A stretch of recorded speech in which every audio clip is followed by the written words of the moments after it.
The Chicago Cubs keep trolling along as they take 3 out of 4 from the Pittsburgh Pirates at the friendly confines. Could the division title be signed, sealed, delivered by later this week? We'll give you our predictions coming up. The White Sox, they get swept by Texas. And Will Venable gets an early Father's Day present. We'll give you the details on that. In golf, we had a traumatic finish to the PGA's U.S. Open. And in basketball, we'll see who unties the series between the Oklahoma City Thunder and the Indiana Pacers. Then we celebrate an anniversary in hockey and a special edition of Old School TV Monday. That and a whole lot more is Second City Sports. The Monday extravaganza starts right now.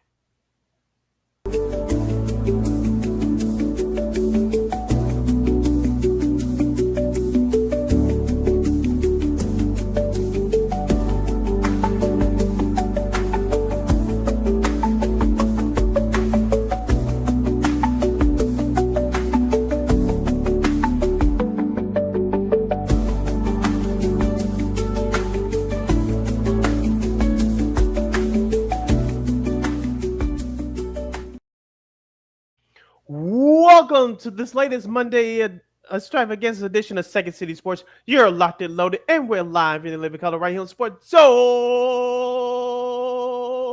Chicago, along with Miss Lakeena McGee, which is she. I am Sidney Bryan. Hey, you know it's me. You can follow yours surely on the Twitter, X, and the IG at SidKid80. Once again, it's SidKid80. That's SIDKID80. That's SIDKID80. You find my Lakeena McGee on the Twitter, X, and again, the IG. Be sure to download that Sports Zone Chicago app wherever you get your apps. Please follow Sports Zone Chicago on all social media platforms on Facebook, Twitter, X, Instagram, and YouTube. Please subscribe to our podcast. We're located at War Media Podcast. That's WARR Media, PODCASTS. We are on all podcast platforms, including the iHeartRadio app. And while you're at it, please give War Media a follow at WARR Media on all social media platforms. And thank you very much in advance for your support. Like, share, subscribe, and tell your friends. We are unapologetically fun, and we have very definite opinions. If you have any definite opinion during our 2-hour extravaganza we call the Sports Talk Radio Show, you can definitely hit us up at Sports Zone Chicago's Facebook page or at Sports Zone Chicago YouTube. Type in those questions or comments in the comment section. Again, we'll get the up of the screen for you.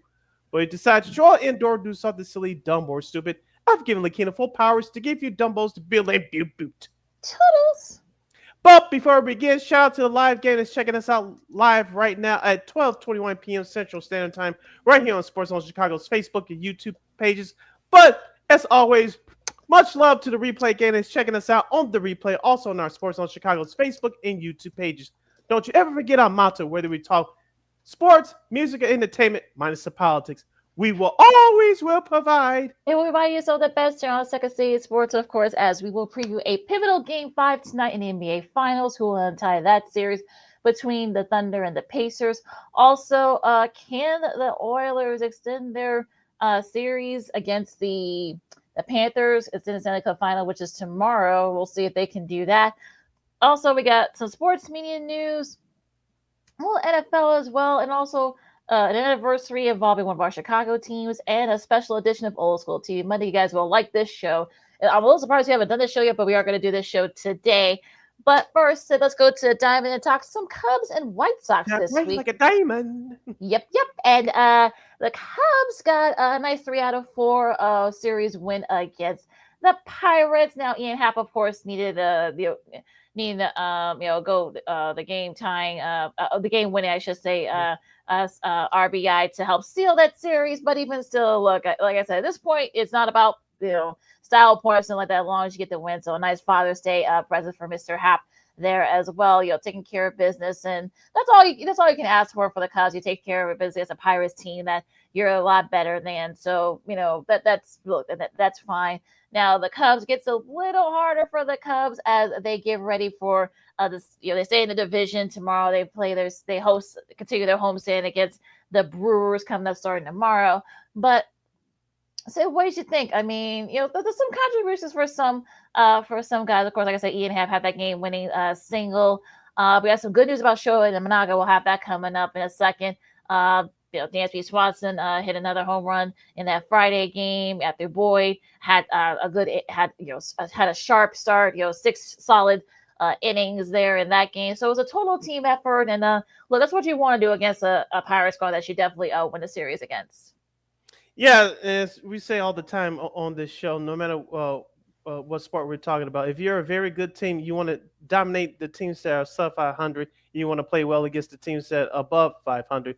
The Cubs did that this past weekend, taking 3 out of 4 from the Pittsburgh Pirates, despite losing to Paul Skeens on Friday, even though Paul Skeens did not qualify on a win on a personal level, but the Pirates ended up winning that game in extra innings. But for the Cubs, we talked about them being a top 3 offensive team statistically all year. They only scored a total of 9 runs in the series, but you have when you're a good team, you find other ways to win, and that's what this team did. You mentioned about the pitching, but the starting pitching and the bullpen were very impressive. You talk about let's focus on the bullpen guys for just a second. Chris Flexen, who was a disaster on the South Side last year, finally he's turned it around for the North Siders. Brad Keller, a failed starter in Kansas City, he's now in the bullpen contributing well to this Cubs team. Also, to look at Daniel Palencia, he got a save in one of those 3 victories over the weekend. And Ryan Presley, ever since he got his knee drained back over a month ago, he's come back and done a nice job. So Craig Counsell has done a nice job of finding guys that can get him those 6 to 9 outs at the back end of games. And you saw that come out into fruition this past weekend against the Pirates. Yeah, and so that scheme was went a little bit left a lot to be desired there if you're a Cubs fan. Of course, they've been he's been given the fixes seat. We started facing the Cubs, but you know what though? Look, it was going to be hard to do as long as you win the other 3 games, which they did. They were able to take care of business there. Then of course, Pete Carrasco, a little bit of a slump, I guess, but of course, like we talked about it on Friday, he capped off that. He started off that 4 gamer with a home run, of course, also with Seiya as well. So I think that's kind of what you want. You got like your contributions from everybody. So I think that's a good thing if you're a Cubs fan. Shota Imanaga had a great start down there and is one of his rehab assignments in Arizona. So on Saturday he'll head to Triple A for a start. This coming Friday. He'll throw 25 pitches and if all goes well, he could come back for the Cubs later this month against either St. Louis or Houston. So that's big. If you're the Cubs, that he could definitely help out a lot. But it's good that the Cubs have been able to hold down the 4 while he's been out. So 44-28, they're first place in the division. They're 5.5 back of the team they're going to be playing against starting tomorrow in Milwaukee. We'll talk about them after the break. But yeah, I think you got to be feeling pretty good for the Cubs right now. Now, there's this thing about we'll see if Jed Hoyer has something up his sleeve before the trade deadline. Maybe perhaps get another starter, maybe get another reliever to deepen up that maybe deepen the infield as well. So yeah, he'll definitely have some options for the trade deadline coming up in the next 6-7 weeks. You listen to Second City Sports on Sports on Chicago City. Lakeena here with you on this Monday extravaganza edition. We're talking Chicago baseball right now, both Cubs and Sox. We'll get to the Southside Hitmen coming up. But sticking with the Cubs, Lakeena, you talk about the offense, even though they scored 9 runs in this series. A couple players that stood out to me from yesterday's game. Nico Horner, I know he's been in the latter half of the lineup. I know he has 0 home runs on the year, but he had a couple big hits yesterday. Michael Busch, the forgotten man at first base, he had a couple big hits yesterday. And so you like those 2 guys there. It looks like they're starting to come on with the sticks. And Matthew Shaw, we weren't sure about him at the start of the year. Ever since he's come back from the minor leagues, he's starting to clean up with the bat, but his defense has been nothing but stellar out there in that hot corner. Yeah, he's been really solid for the Cubs and definitely been showing good contributions. Eating up innings. That's what you want if especially with the pitching still being a little shorthanded as they have been. So that's all you can really ask for if you're the Cubs. So I think hopefully they can keep it up, like I said, until Shota gets back, whether it's within the next week or 2. But yeah, I think this is definitely you're in a good spot if you're a Cubs if you're the Cubs right now. All right. Speaking of the Cubs and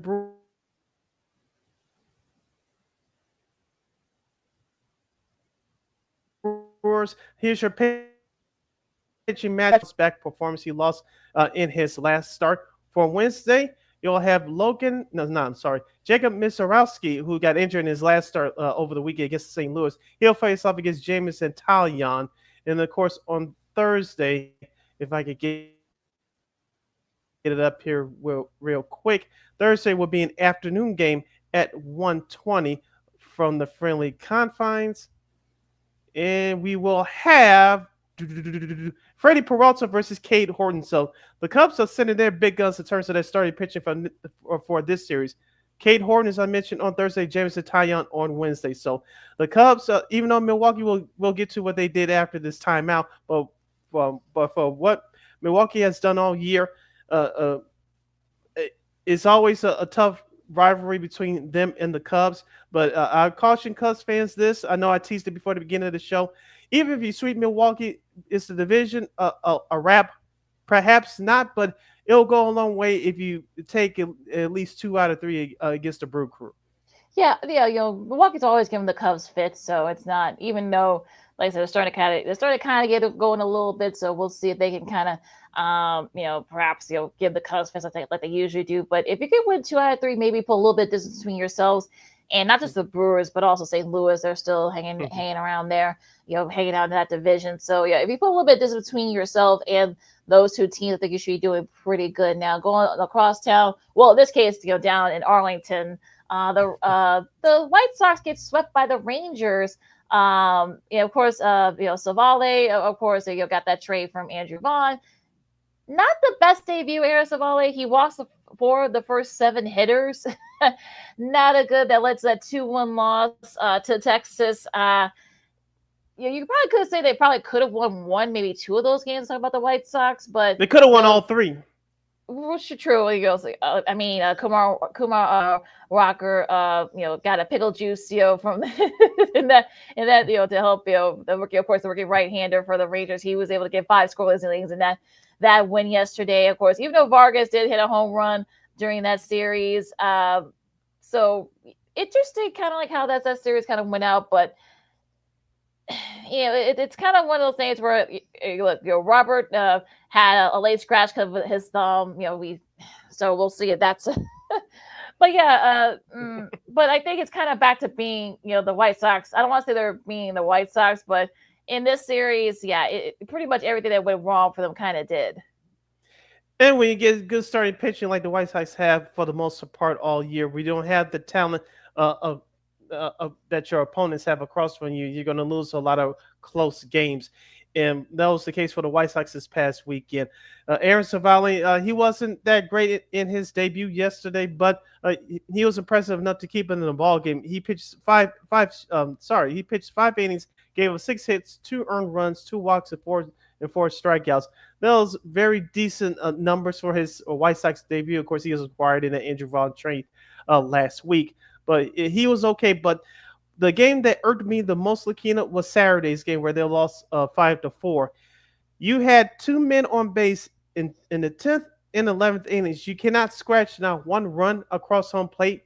Now 1 run, that's inexcusable. And I hope it's sooner rather than later that you could turn the page and say this is unacceptable.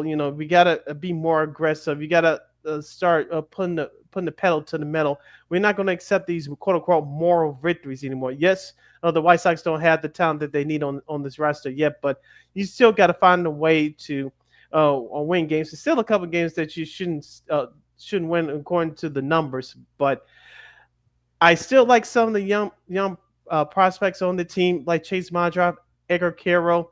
I know Miguel Vargas hit a home run yesterday for a long run for the Southsiders, but you still have pieces, but you still have a long way to go. And I just hope that the apathy doesn't set in that clubhouse as far as even though we lost a tough one, we fought hard, we played hard. Well, that's what you're supposed to do, and you're professionals. But I hope at some point, sooner rather than later, that attitude gets turned around. Like, yeah, when we go out there, we expect to win these games. Whether others believe it or not, we're going to go out there not just compete, but we're going to actually put our pedal to the metal and start winning some of these close ball games. And unfortunately, of course, Will Venables didn't get a chance to see some of that game. A lot of that game yesterday from the bleach. Well, from like inside the locker room, because he got tossed out, early in the first inning, arguing balls and strikes. Of course, like I said, Savale had walked 4 of the first 7 batters that Rangers that he faced. So first time in his career he got the boot. So and unfortunately, I'm sure he's probably happy he didn't see that game. They do face the the Cardinals starting tomorrow down there at over at G-Rate, and it'll be interesting to see if the White Sox can, I don't know, muster up some type of streak. I don't know, but St. Louis, and they play Toronto, then they play Arizona, and then San Francisco and the Dodgers. So this is kind of a beginning of a tough schedule for the White Sox, and just be competitive, I guess, in these games. And that's what all you can ask for. Maybe steal a couple, maybe, who knows? Yeah, speaking of St. Louis and Chicago, as you mentioned, that series will start tomorrow on the South Side for 2 night games, Tuesday and Wednesday. The Thursday game will be a night game. If I could check my statistics real quick. Yep, Tuesday through Thursday will be the schedule for the Sox against the Cardinals. Your pitching matchup for Tuesday looks like this: Shane Smith will take the bump for Chicago. He'll face off against Matthew Liberatore for St. Louis. Wednesday we'll have Sonny Gray versus Sean Burke. Sean Burke struggled in his last start, so he needs a bounce back performance. And on Thursday we will have at 110 Eric Fetty, one-time White Sox pitcher from last season. He'll face off against the Dart Man, Davis Martin. So the White Sox have their top starters for this series: Davis Martin, Sean Burke, and Shane Smith all in a row. You should take at least one of these 3 games. I'm going to call me delusional, even though I do not live by the delusional rule. The White Sox should take 2 of these 3 games, but I'm going to be realistic. They should take at least one of these 3 games. We'll see. Like I said, we know that the St. Louis has been kind of like up and down, so I could predict them stealing one, but then again, you never know with this White Sox squad. So we'll see what happens in that series coming up starting tomorrow. Now we'll take a really quick break, of course, as we'll talk more baseball, this time nationally. Shohei will make his return, on the mound anyway, starting tonight. And big trade involving somebody we talked about a lot on this show in the last few weeks. Interesting trade for this team, but we'll talk about that and more coming next. Lakeena, McGee, Sidney Brown. Check out CE Sports on Sports Zone Chicago. We've got more Diamond Talk coming up right after this.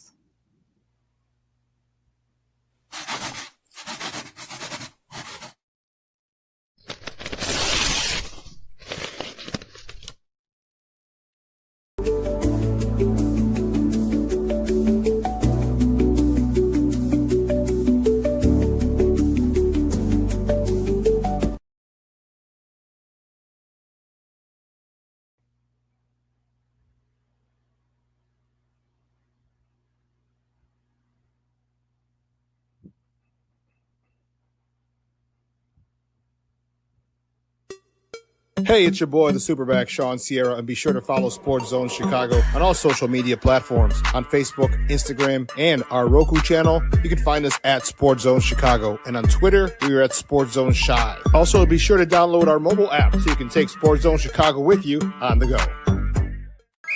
Time out. How are you feeling right now? Happy? Excited? Angry? Overwhelmed? One of the best things you can do for your mind health is to name what you're feeling. It can sharpen your awareness and help you talk about your feelings with someone you trust. Here are 3 questions to ask yourself. Where are your thoughts right now? In the past, the present, the future? Do you notice any sensations in your body? Is your heart beating fast? Is there a flutter in your stomach? Or are you fully relaxed? What do you need right now? Time with others? Time to yourself? Remember, there's power in this awareness. So find ways to identify what you're feeling today.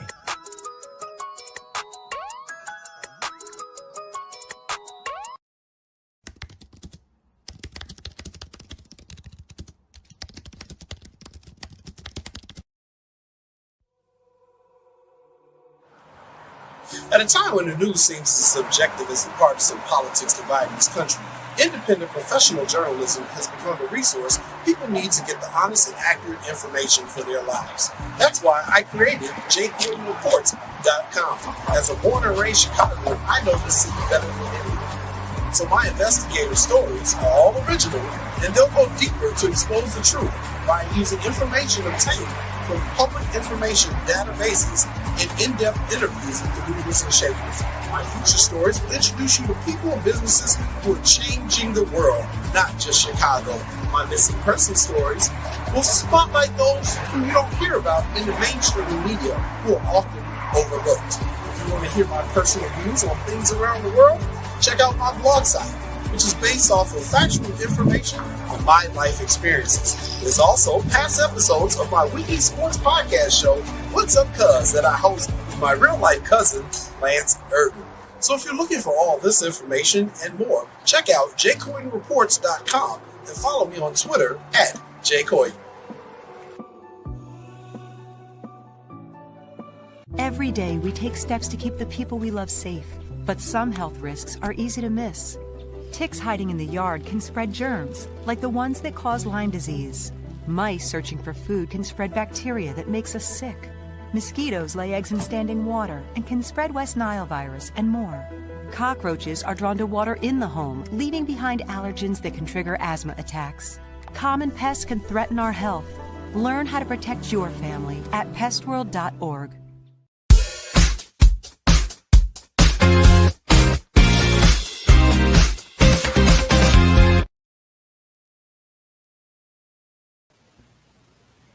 Welcome back to Second City Sports on this Monday extravaganza edition. You're locked and loaded, and we're live in the living color right here on Sports Zone Chicago. I'm Sid. That's Lakeena. You can follow yours truly on the Twitter, X, and the IG at SidKid80. Once again, it's SidKid80. That's SIDKID80. That's SIDKID80. You can follow McGee on the Twitter, X, and IG. As we continue the MLB discussion for this segment, if you have any questions or comments for us, or if you have any leftover thoughts about the Cubs and White Sox, you definitely hit us up at Sports Zone Chicago's Facebook page or at Sports Zone Chicago YouTube. Type in those questions or comments in the comment section. Lakeena will get the upper screen for you. Really, the big story here that came across the wires, late yesterday afternoon, and this kind of came out of nowhere. Now, the Red Sox did sweep the Yankees. Aaron Judge went 1 for 12 in that series, but I know Red Sox fans want to pat themselves on the back, but I think, look, you're still 6.5 back of the Yankees, so you needed that series more than the Yankees did. I know that Judge is a little bit of a slump right now, but I'm sure he'll get it back together. But the big story here for the Red Sox is that they traded their all-star Rafael Devers to the Giants, which we know that we talked about the last few weeks that he's been not so happy about like switching positions and stuff like that. So now the Giants will get him. We'll get to what happened with the Giants in a second to kind of beef up that lineup to perhaps maybe give them a chance, perhaps win the NL West there. But they actually, your boss actually gets left-hander starter Kyle Harrison, right-hander Jordan Hicks, prospect James Tibbs III, and rookie league right-hander Jose Bello. So interesting trade to say the least, because the Giants will actually cover the rest of Devers' contract, which runs to 2033, and will pay him more than $250 million. So thoughts, Sid? Let's start with the San Francisco Giants side of this thing. Remember, they were going after Aaron Judge. They struck out. They went after Carlos Correa. They struck out. They went for Willie Adames. They got him from Milwaukee. Shout out Buster Posey in his first full year as the president of baseball operations. Yes, that Buster Posey, former World Series champion with the Giants many years ago.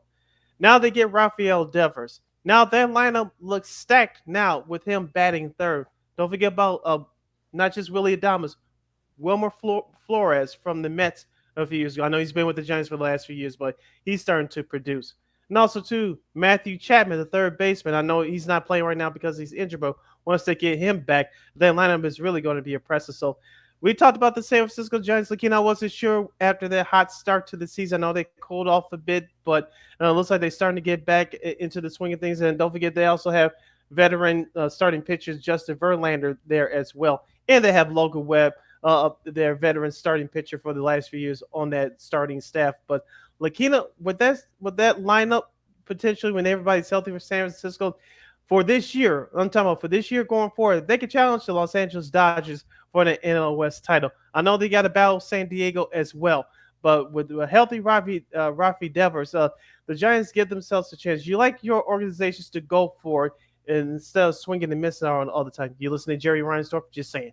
But give Buster Posey credit. And if you're a San Francisco Giants fan, you should be walking up with your shoulders back and your head up with confidence. Say, hey, we got a healthy shot at taking the NL West title. Let's see if Buster Posey can make another move or two between now and the trade deadline. On the flip side for Boston, you're predicted to go to the playoffs this year. Did you punt on this season? That remains to be seen. I know they have a couple of young guys in that lineup that's going to get playing time. I know you signed Garrett Crochet, the former White Sox pitcher, to that extension. But look what's happening now. Alex Bregman is currently injured. Lucas Giolito is struggling. And now Rafael Devers is gone. Did you punt on the season? I think we'll find out in short order. But this Red Sox team was too talented to be playing the way they were playing. Now, going back to Rafael Devers, we talked about this in spring training, Lakeena, when they acquired Alex Bregman. Rafael Devers didn't like that he was being demoted for third base. But as we told you, his defense was not as stellar, but his bat were kept in that lineup. Now that Willie Costas is out for the year, their first baseman, they wanted Rafael Devers to play first base. He said no, and that's why he's in San Francisco right now. So if you're a Red Sox fan, you really had to open up with that question of, did you punt on the season? It's going to be interesting to see when their management speaks to the media, because the Red Sox are on the road this week on the West Coast. And contrary to popular opinion, I think Rafi Devers will be exciting when the Red Sox come to town to face the Giants this coming weekend. We'll talk about it more on Friday. So what a coincidence that this trade was announced after the game yesterday, and the Red Sox are on the road this week. So now everybody from the Boston media can follow in and pepper him with questions. So I kind of found that to be interesting. Now the pitching, though, I mean, they've got, I'm talking about the Giants. They got good pitching, but they could definitely beef up that bullpen and such. So, I think they could definitely, this will definitely help them, staying, on pace with the Dodgers and the Padres. Now, the Giants did lose 2 out of 3 to the Dodgers this weekend. So, we'll see once the Devers get there and once they start facing each other. That's going to be interesting. So, but yeah, I mean, it's going to be, like I said, it's just going to, like I said, I'll believe it when I see all this, because, so far they, like I said, the Giants are going forward, which I commend them for. But like I said, it'll be just to see if their pitching keep up with it. So, because we've seen, a couple of times when the Giants pitching, especially their bullpen, have blown some games for them. So, yeah, you can have all the Cubs. We know how this goes. You can have all the great hitting all you want, but if the pitching is not there for you, especially if you're trying to get far to the playoffs, you might as well just forget it by us. So we'll see if the Giants can, if Devers contributes, and we'll see how the Giants do through this. But yeah, like I said, they lost 2 out of 3. We're talking about the Giants to the Dodgers. Now, speaking of the Dodgers, another kind of big news that kind of got lost to the shuffle here, but it didn't come out till like late last night, early this morning. Shohei Ohtani is going to make his pitching debut against the Padres starting tonight. So, he hasn't pitched in almost 2 years, since August of 2022. So, I mean, we know how good of a pitcher. I know Dave Robertson wanted to kind of take his time with Shohei and when he's pitching. And then, of course, there's no DH, so there's a DH, so you don't have to worry about him hitting unless he wants to. So that's going to be interesting to see what he does. Now, he did contribute a lot, during that series against the Giants.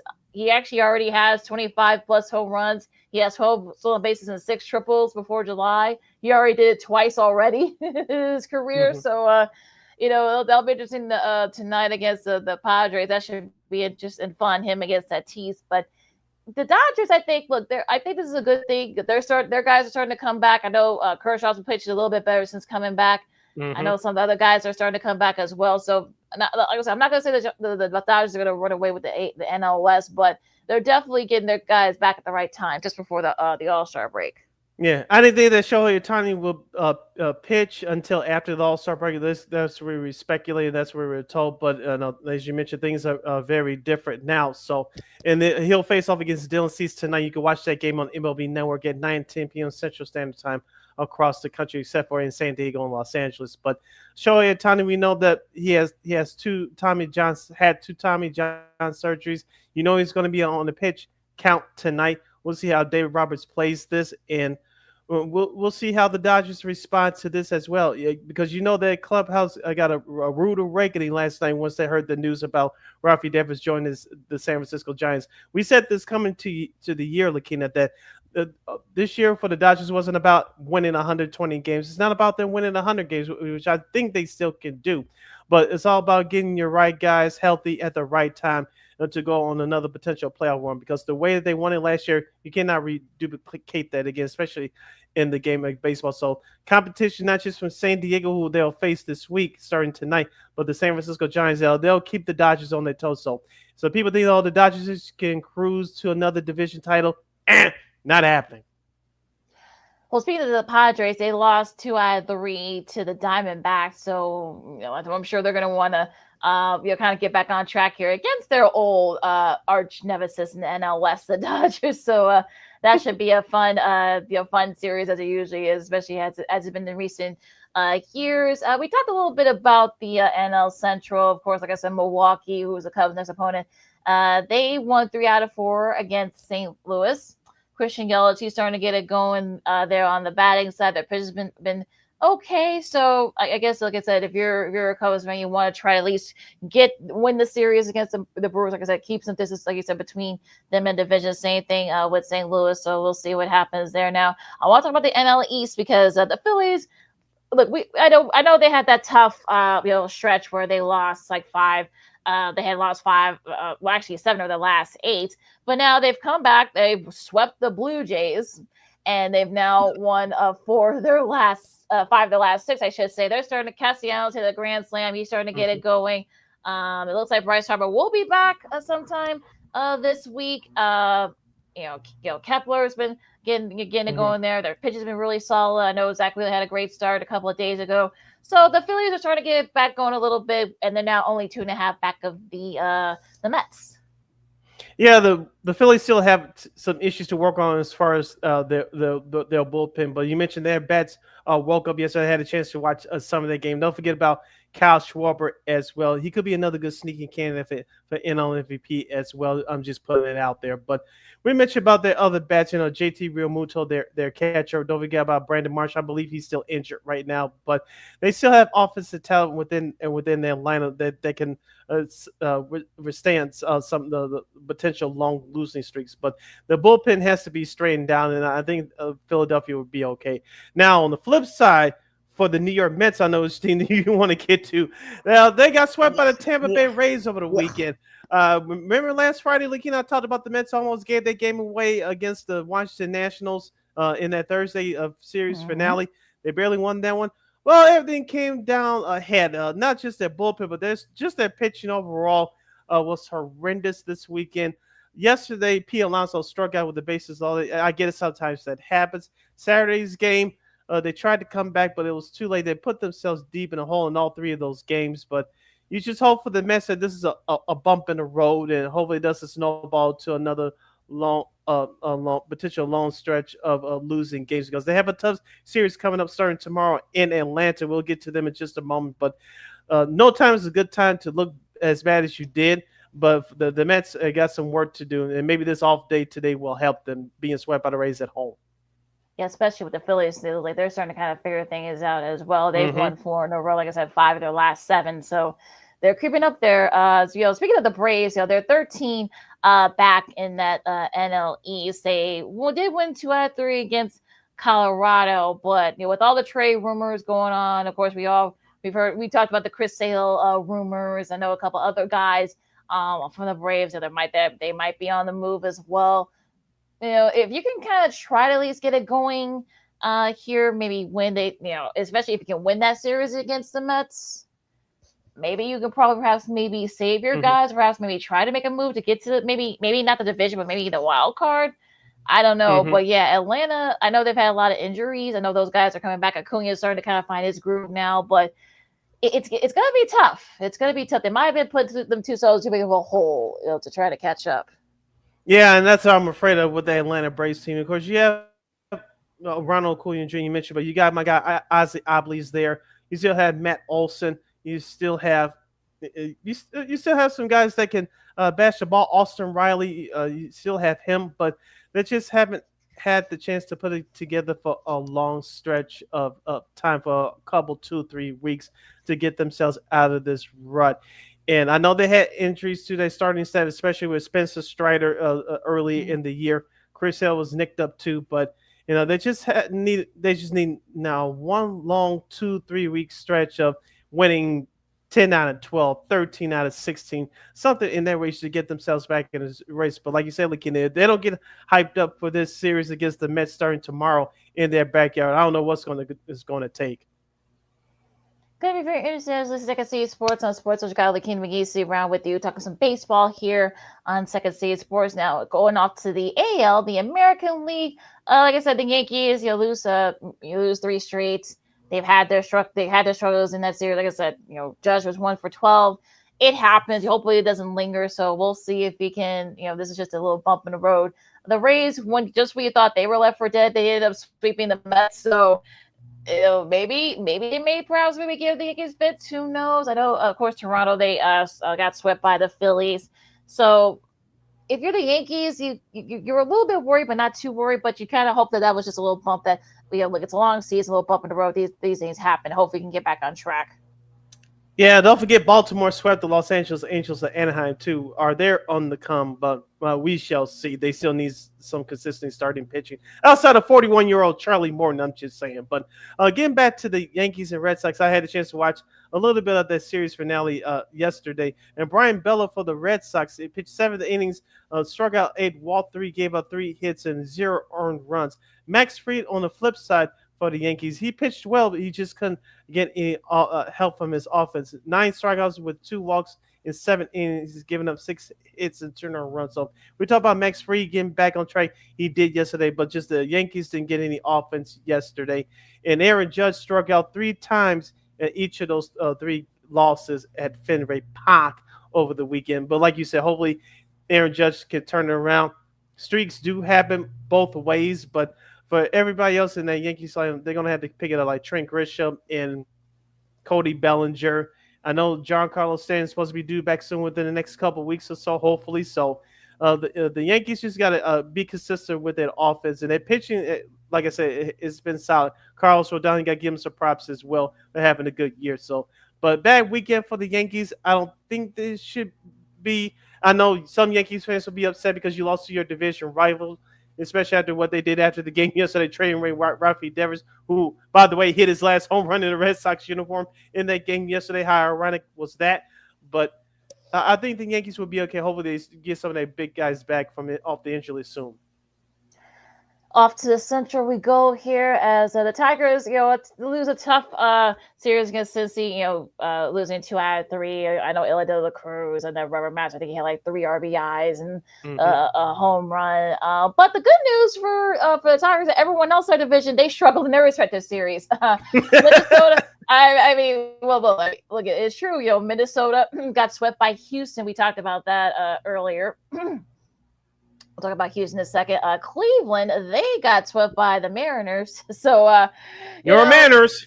yeah. Well, I'll get to them in a second. But yeah, if you're Detroit's like, you know what? Okay, it's fine. Your agent hits you like, okay, like we lost someone, but yeah, like, everyone else in the division got swept in their respective series. So, hey, you know what? All right, it happens. Moving on. Yeah, I don't know if it was that early start yesterday for Detroit, Lakeena, even though that game was close, but it all came ahead during the 8th inning yesterday as Cincinnati routed the Tigers to take that series, to take 2 out of 3 in Detroit. If you're a Tigers fan, obviously you don't like what you saw in that series, but you're playing in the AL Central, so you're going to be okay. I said that Cleveland's a good team, but I don't think they're going to have enough to make it to the playoffs. We had 3 teams in this division make it to the playoffs last year. I'm still sticking to my prediction I made early in the year that you're going to have one, and that's the division winner, and that's the Detroit Tigers. Enough said.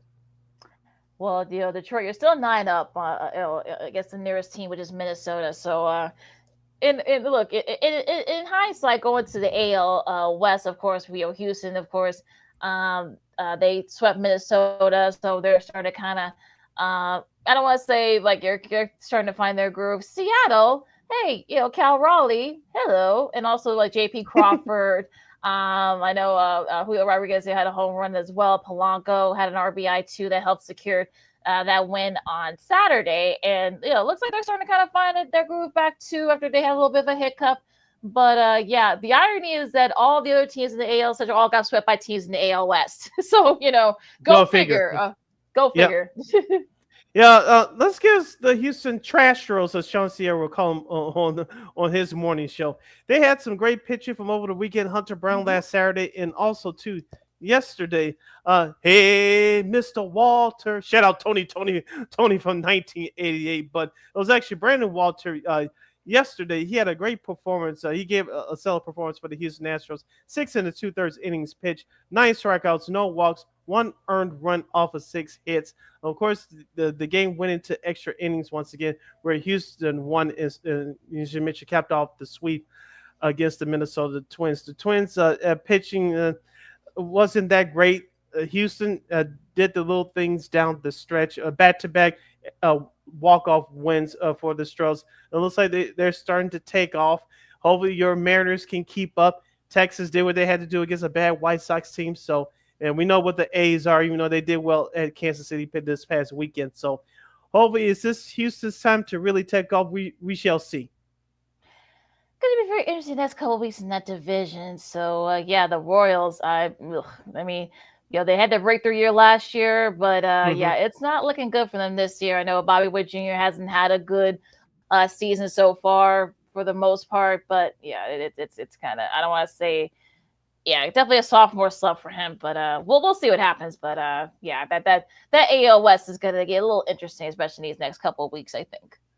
All right, let's get to the schedule for MLB this upcoming week, starting with tonight's schedule. Excuse me. We'll have Philadelphia at Miami to take on the Marlins at South Beach. Colorado will visit our nation's capital to face off against the Washington Nationals. They got swept by the Miami Marlins. Go figure. Yeah. The Los Angeles Angels of Anaheim, they'll continue their East Coast road trip. They'll take on the New York Yankees. Baltimore will face Tampa Bay and St. Petersburg. The Boston Red Sox will take on Lakeena Seattle Mariners. The Houston Trastros will take on the Oakland Athletics of Sacramento. And, of course, as we mentioned earlier, you can see this first game tonight on MLB Network starting at 9:10 p.m. The first game of the San Diego LA Dodgers series, Shohei Ohtani will make his season debut starting on the mound as a starting pitcher. Facing Dylan Cease, no less. So that'll be interesting to see. That should be an interesting matchup there. Now, the rest of your games, with the rest of your series, which will start tomorrow, you got Arizona and Toronto. That should be interesting. Minnesota and Cincinnati.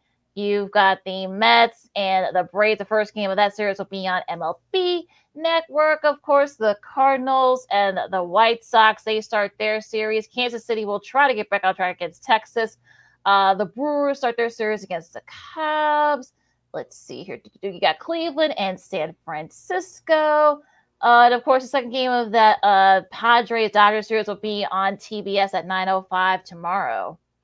And Pittsburgh at Detroit will start tomorrow as well from Motown. The rest of your national TV schedule looks like this for this week. For Wednesday, Boston and Seattle, the rubber match of this series can be seen on MLB Network at 3:10 p.m. Central Standard Time, followed by San Diego and Los Angeles at 9:10 p.m. on Wednesday, also MLB Network. And on Amazon Prime Video for Wednesday is the LA Angels at the New York Yankees. That's an Amazon Prime Video broadcast. That's a New York Yankees telecast. And that is your schedule for this week in MLB.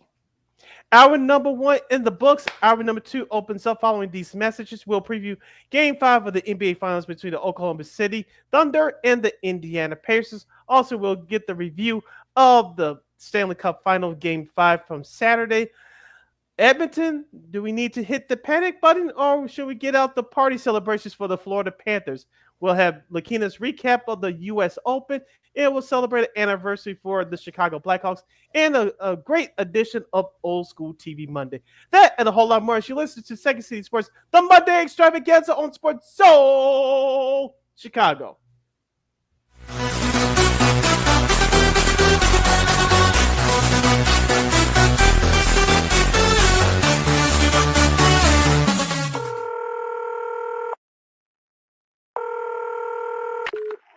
Operator 901, where's the emergency? 127 Brymere. Okay, what's going on there? I'd like to order a pizza for delivery. Ma'am, you've reached 911. This is an emergency line. Large with half pepperoni, half mushroom. You know you've called 911. This is an emergency line. Do you know how long it'll be? Okay, ma'am, is everything okay over there? Do you have an emergency or not? Yes. And you're unable to talk because... Right. Is there someone in the room with you? Just say yes or no. Yes. Okay, it looks like I have an officer about a mile from your location. Are there any weapons in your house? No. Can you stay on the phone with me? No. See you soon. Thank you.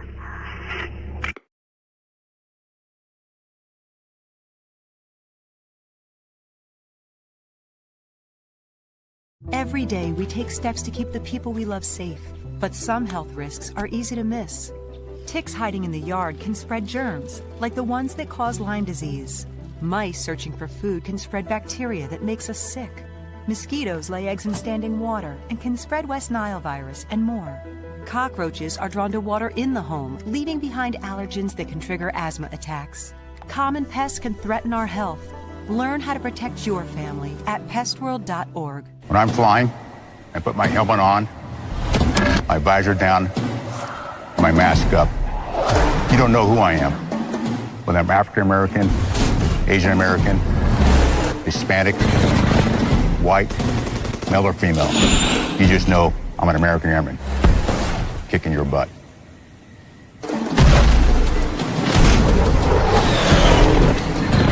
I'm General C.Q. Brown Jr.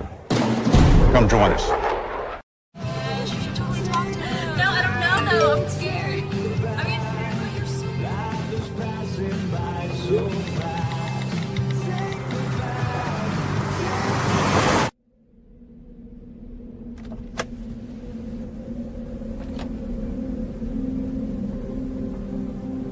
Do you know that you're in my lane?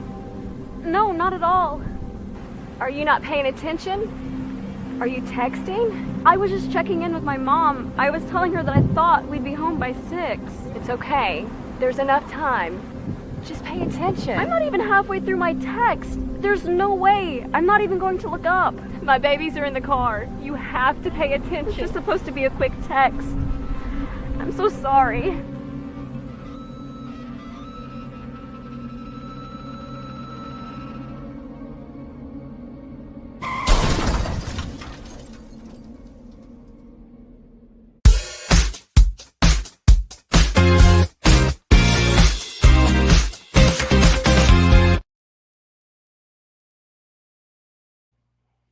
Welcome back to hour number 2 of Second City Sports Monday Extravaganza. This year, locked and loaded, and we're live in the living color right here on Sports Zone Chicago.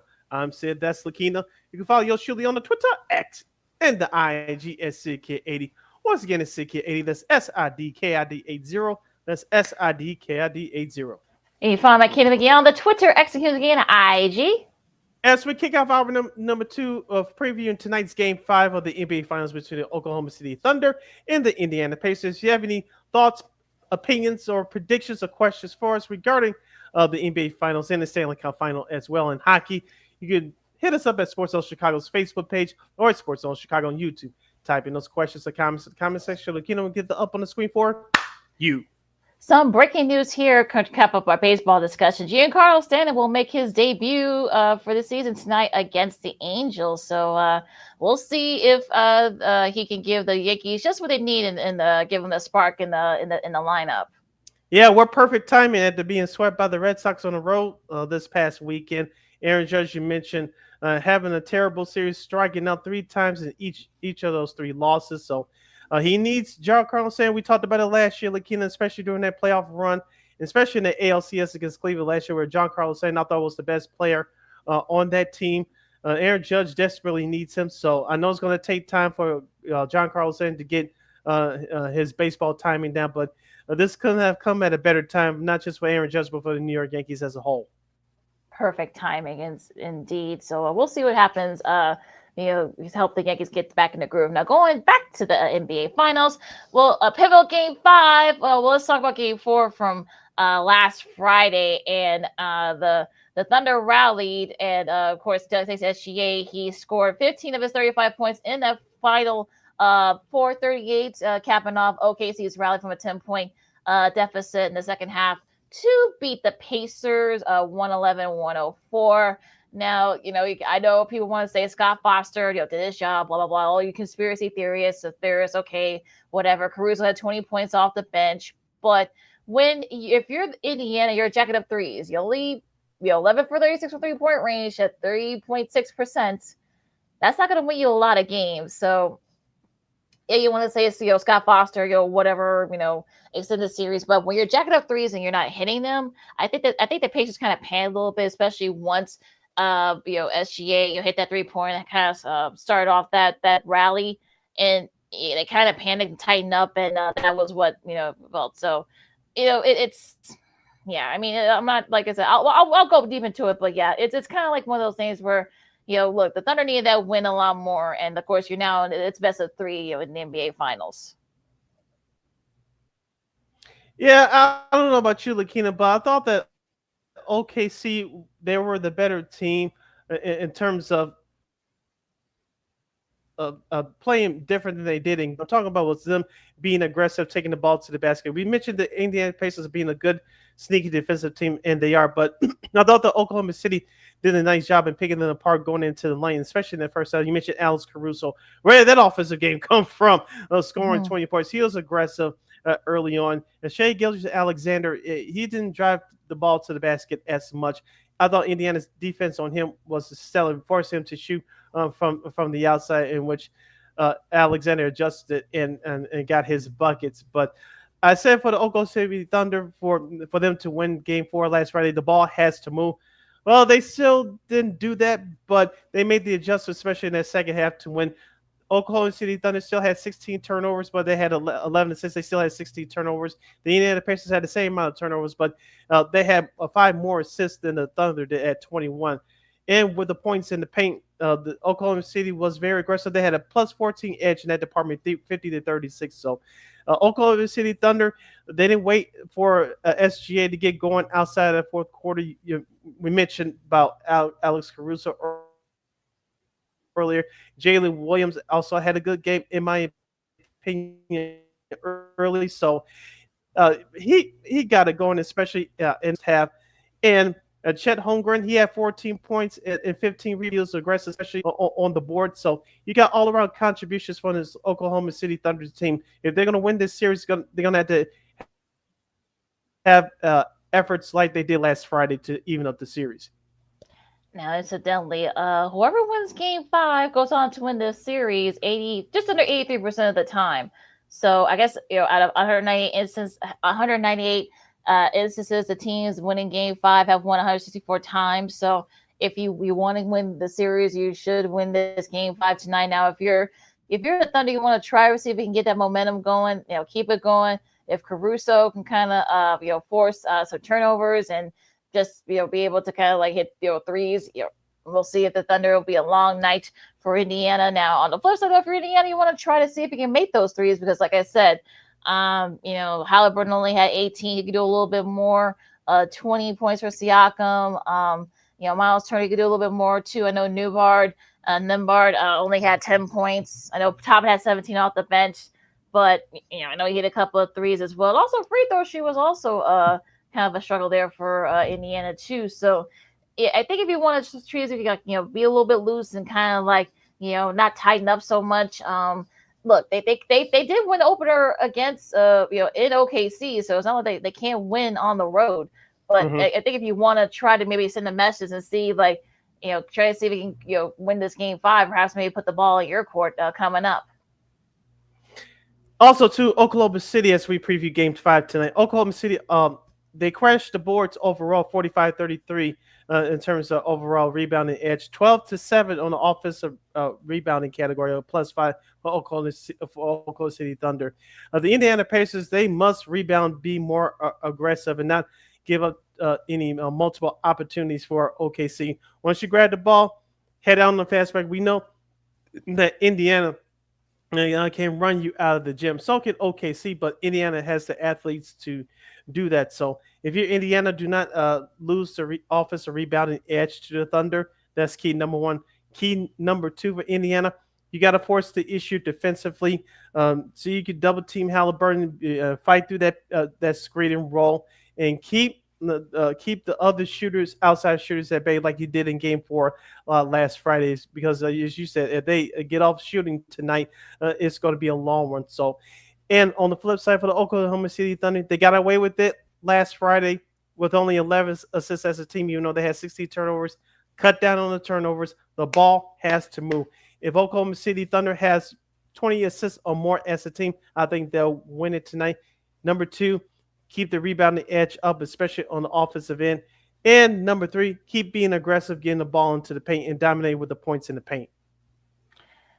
Yeah, 12-7 offensive rebounding. Yeah, you got if you're Indiana, you got to improve on that number. And that number, Sacramento didn't have any offensive rebounds, so he definitely has to be more aggressive on the inside. Newhart, same thing. So you got to be aggressive there. I need T.J. McConnell. After he had a great game 3, unfortunately, he only had 8 points. He fell back to earth a little bit in game 4, only 8 points. So you want to see if you can try to get him going there as well in the third. Like I said, he was going to score 26 like he did in game 3. He only had 8. But if you're, like I said, if you're recall, you want to get those guys to try to contribute a little bit more than they did in that game 4. So if you want to have a little bit more balance in that department, perhaps try to kind of wear OKC out. Let SGA get his shots and let everyone else just try to slow down everybody else like it did in game 3. So. We'll see. But like I said, if someone, like I said, if whoever wins this game, I'm not gonna say they're gonna end up winning the whole thing. Like I said, I gave you the numbers. It is favored, but I think if you're in that position, you want to be in a position to going into Thursday, perhaps. Let's see if you can, or Wednesday, I should say, perhaps try to wrap it up and try to win the title. You're listening to Second City Sports on Sports Zone Chicago. See Lakeena here with you, previewing Game 5 of the NBA Finals tonight between the Oklahoma City Thunder and the Indiana Pacers. The series swings back to OKC. You can watch Game 5 tonight at 7:30 p.m. Central Standard Time on ABC. Lakeena, to give a couple more minutes on the wrap-up here on the preview. Outside of Alex Caruso's 20 points off the bench for OKC, you only had 7 points in total for the rest of the guys that played off the bench of OKC. I think that needs to improve tonight. On the flip side for the Indiana Pacers, Obi Toppin had a great performance last Friday with 17 off the bench. My guy T.J. McConnell, who's been very good for the Pacers off the bench so far in these playoffs. I know he had a -7 ratio, but he had 8 points and 2 assists, including 2 for 2 from the free throw line. I think T.J. McConnell needs to keep up that energy and keep up that pace coming off the bench. Obi Toppin, as I mentioned, did great, but you mentioned Benedict Mathurin has to have a better game, because I don't know about you, Lakeena, but did you see those 2 fouls that he committed toward the end of that game? And it was both fouls before OKC inbound the ball. For those of you that don't know, if you commit a foul before the other team inbounds the ball, that's a free throw for the other team, and they keep possession. So I thought that was a big breakdown by Mathurin toward the end of the game 4. You can't do that, especially as a team that's trying to grab control of this. Obviously, that didn't happen. OKC walked away with a 7-point win, but mental breakdowns, especially at the end of games, just cannot happen. No, it really can't. So, like I said, you got to clean those type of mistakes up. You want to try to win this game 5. So it'll be interesting to see what happens. But yeah, it's gonna come down to the trenches here and see who wants it more in those game 5. Like you said, game 5, a pivotal one, starts at 7:30 on ABC. And on Thursday, we might be back, celebrating a champion, or we might be previewing a game 7 in the NBA Finals. We'll find out on Thursday. And this will be back in Indiana. That's also be at 7:30 Chicago time on ABC. So we'll see what we're going to be doing on Friday after Thursday. All right, let's shift over to the Stanley Cup Finals in the National Hockey League. Let's do that hockey. As old Canada, we stand on guard for thee. I'll start my ugly singing because the Edmonton Oilers are 1 game away from being eliminated from this year's playoffs after the Florida Panthers take control of the series in Game 5 by beating the Edmonton Oilers by the score of 5-2. Lakeena, Edmonton, as we suggested, as we all kind of knew that was going to happen, they had a change at goalie. That didn't help. The Florida Panthers had better energy, especially early. I know that Edmonton tried to make a game of it late, but it was too much Florida Panthers, too much physicality, just too much of execution. And Florida now holds the 3-2 series edge with Game 6 coming up Game 6 coming up tomorrow night from South Beach, Florida. I know that region is going to be rocking, anticipating a potential back-to-back championship. But Lakeena, last Saturday night in Edmonton for Game 5, let's just face it, Florida was the better team. Yeah, it was just one of those things where they were up 2-0. Marchand and Bennett scored not right away, but right within in that first period. They just couldn't get it going. I'm talking about the Oilers. So if you're McDavid, if you're Leon Draisaitl, you gotta get it going and get that quick start. Against Florida in order if you want to give yourself a shot to win it, because you didn't hear Draisaitl too much in that game. So. I know he was pissed about after game. He saw his presser, but Connor McDavid, I know he scored, but it was kind of, the Panthers was too big of a hole, so it was too late there. But like I said, Corey Perry, some Vander Kane, he could probably contribute a little bit more as well. Like this, the top guys need to step up for the Oilers if they want to extend the series and force a Game 7, because if not, the Panthers are going to be celebrating again. I know Makachuk said that he's going to play this like it's a Game 7.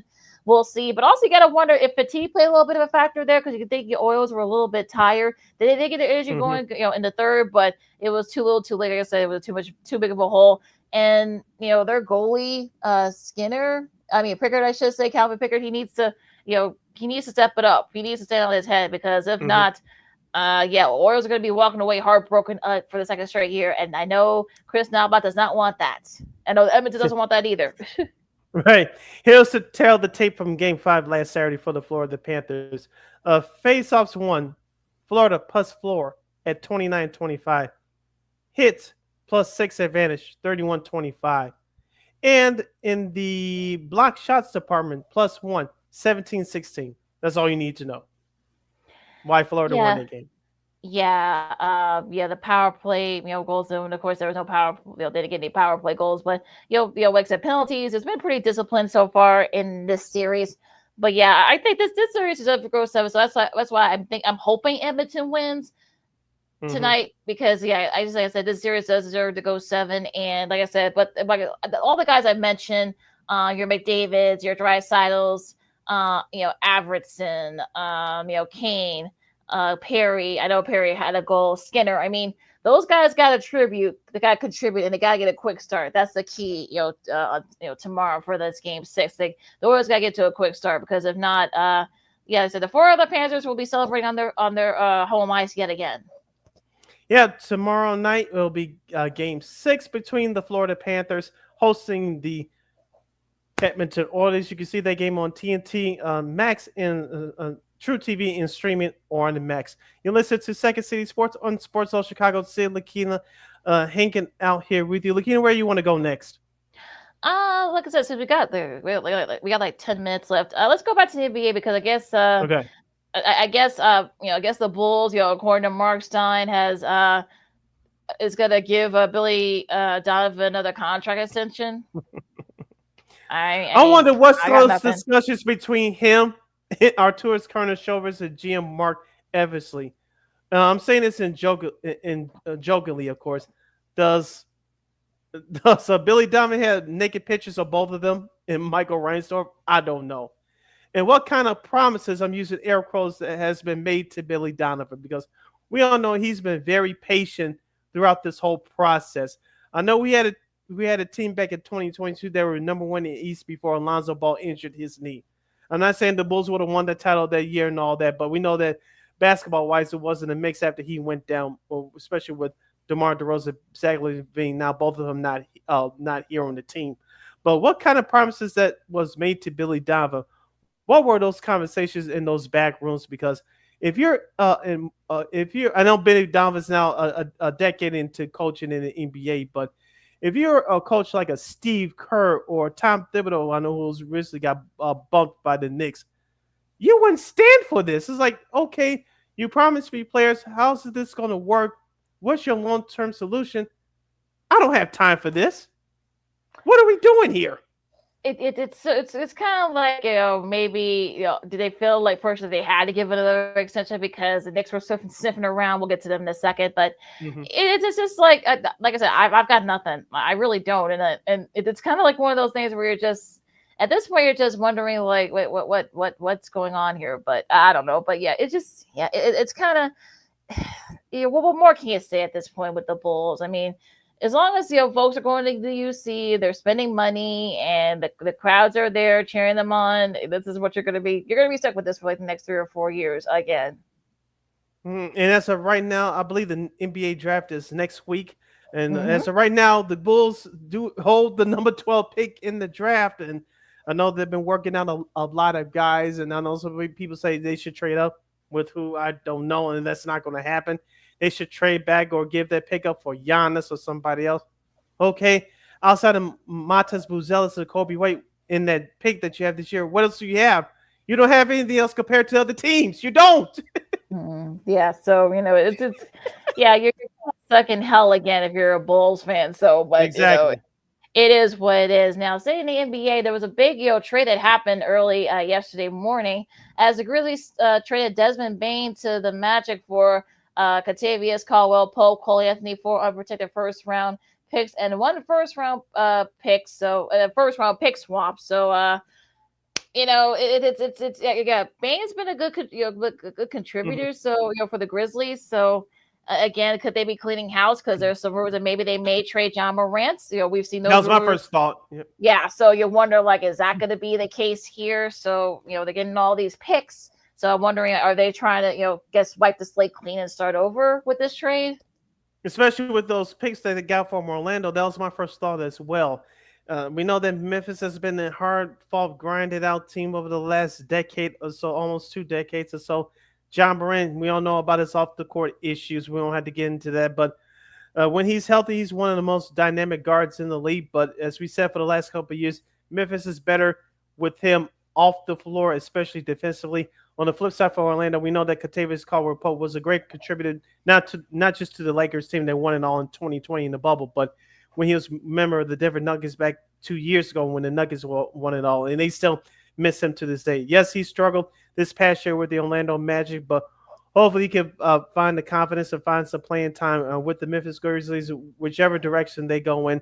But I kind of like this for Orlando destination. You mentioned he's a very good player. He can shoot it from the outside. He can give you something defensively. We know Orlando struggled last year, but I think Orlando is still on the come. I think maybe in the long term, Memphis wins this trade, but I think for the short term, Orlando wins this trade.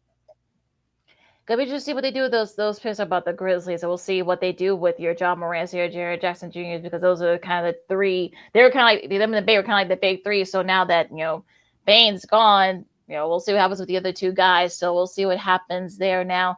KD, we talked about it. His preferred destination is the Heat, the Spurs, and the Rockets. That's what came out on Saturday. So I guess we're at the average. You're like, okay, so but we just see like, but maybe like I said, Minnesota could still be. I guess Sharma said that that they are still the best about the T-Wolves. So those are just his preferred destinations. So we'll see, but yeah, I'm kind of like it's just what do they do? What do they do? What Phoenix does with this information now? For the Miami Heat, if you're Pat Riley, what string of moves that you could pull off? You fell short for Damian Lillard a couple years ago. You traded away Jimmy Butler at the trade deadline this past season. I know they're rumored to be getting Giannis too. As of right now, that's not happening. But what kind of assets do they have? I'm talking about Miami. I know they have Bam Adebayo, which I don't think he's going anywhere. You still have Duncan Robinson. You still have Tyler Herro. I believe it's not going anywhere. But outside of those 3 players I just mentioned, who else do you have? And on the flip side for the Houston Rockets, we know they're not there yet. Shout out Coach Ime Udoka, who got those guys to win 50 games this year. We expected him to take a step on not winning 50 games, but they fell short against the Warriors in that 7-game series. But they have some great young players like Jalen Green and Amin Thompson. You assume that Amin Thompson is not going anywhere. You assume that Jalen Green is not going anywhere.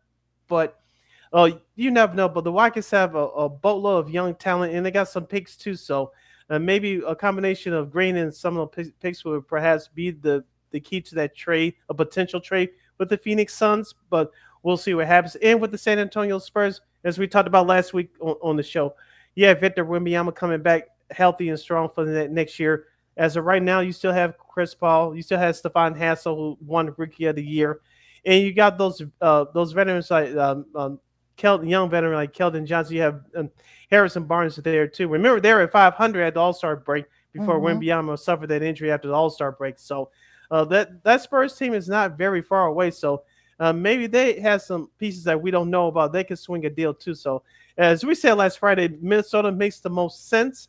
But I think San Antonio is going to say, hey, we're in on it too. So we're just only the beginning of the saga.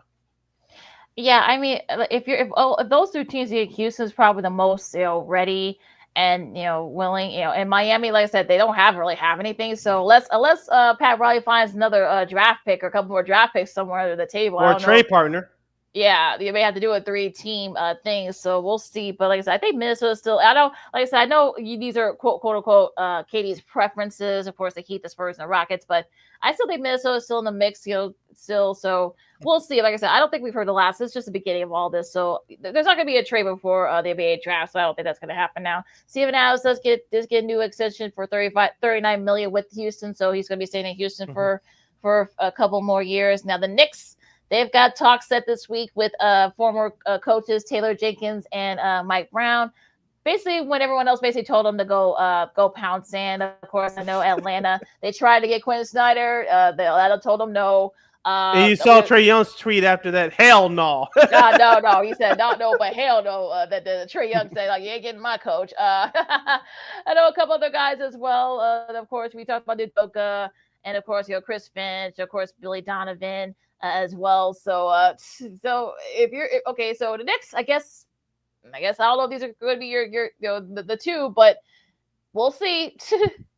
Yeah, we know Mike Malone is not going to be the new head coach of the Knicks. I thought he's still the best candidate for that job. I know some people call him the poor man's Tibbs, but he has something that Tibbs does, and that's an NBA title, and you cannot take that away from him. But Taylor Jenkins, we talked about when he got the boot from Memphis toward the end of the season, that he's not going to be long for this job. I want to see whoever's that coach is, can they withstand a potential storm after the end of next year? Because I think we know Jalen Brunson's due up for an extension. Mikal Bridges, I believe, is due up for an extension this summer. And Cat is due, I believe, after next season as well. I don't know. You can check up on that. But that's that true. Knicks, you're right. Yeah, but that Knicks core could be over after next year potentially. So whoever said head coach is going to be pressure on them right away. Can you withstand the heat, not just from the expectations placed on by the organization, but by the fans as well? Because it could be all over after next year. Because as we said before, Milwaukee is going to be down next year. No Damian Lillard, Giannis Antetokounmpo is there for now. Philadelphia, I don't think Joel Embiid is going to be ready yet to start next season. And of course, the Boston Celtics, Jason Tatum is going to miss all the next year as well. So Indiana and the Knicks will be the perimeter, the two favorites coming out of the East starting next year. So the Knicks will have high expectations, and rightfully so. So the Knicks got to get this head coach right, and can they withstand the criticism and expectations, not just from the organization, but also from the fans?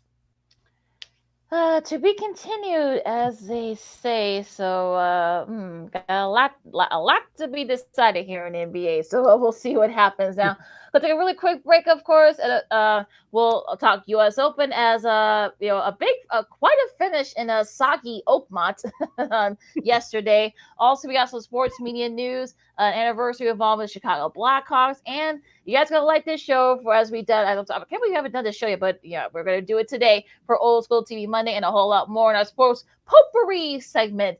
Lakeena McGee, City Brown, Second Seed Sports on Sports Zone Chicago. Our potpourri segment coming up right after this. Poof.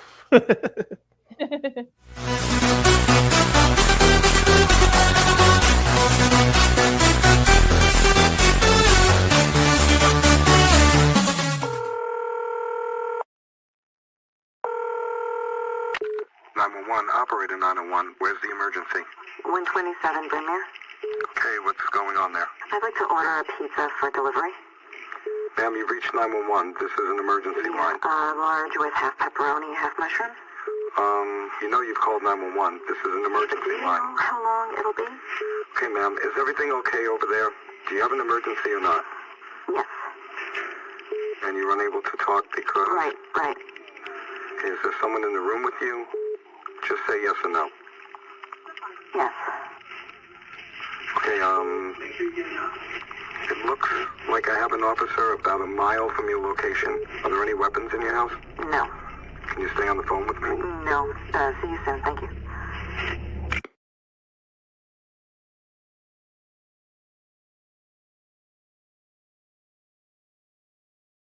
Every day, we take steps to keep the people we love safe, but some health risks are easy to miss. Ticks hiding in the yard can spread germs, like the ones that cause Lyme disease. Mice searching for food can spread bacteria that makes us sick. Mosquitoes lay eggs in standing water and can spread West Nile virus and more. Cockroaches are drawn to water in the home, leaving behind allergens that can trigger asthma attacks. Common pests can threaten our health. Learn how to protect your family at pestworld.org. When I'm flying, I put my helmet on, my visor down, my mask up. You don't know who I am. Whether I'm African American, Asian American, Hispanic, white, male or female. You just know I'm an American airman kicking your butt.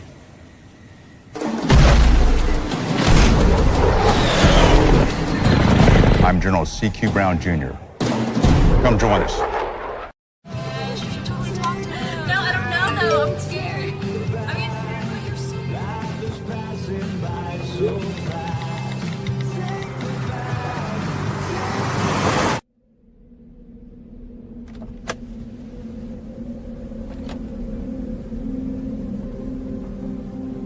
Do you know that you're in my lane? No, not at all. Are you not paying attention? Are you texting? I was just checking in with my mom. I was telling her that I thought we'd be home by 6. It's okay. There's enough time. Just pay attention. I'm not even halfway through my text. There's no way. I'm not even going to look up. My babies are in the car. You have to pay attention. It's just supposed to be a quick text.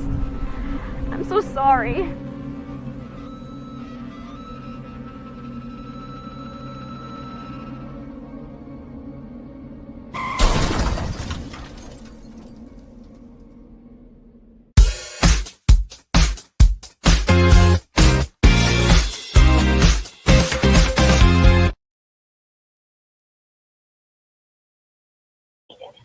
About 8 months ago. Welcome back to Second City Sports on this Monday extravaganza edition. You're locked and loaded, and we're live and in living color right here on Sports Zone Chicago. I'm Sid, that's Lakeena. In missing formation, if you want to follow yours truly on the Twitter, X, in the IG, you can do so at SidKid80. Once again, at SidKid80. That's SIDKID80. That's SIDKID80.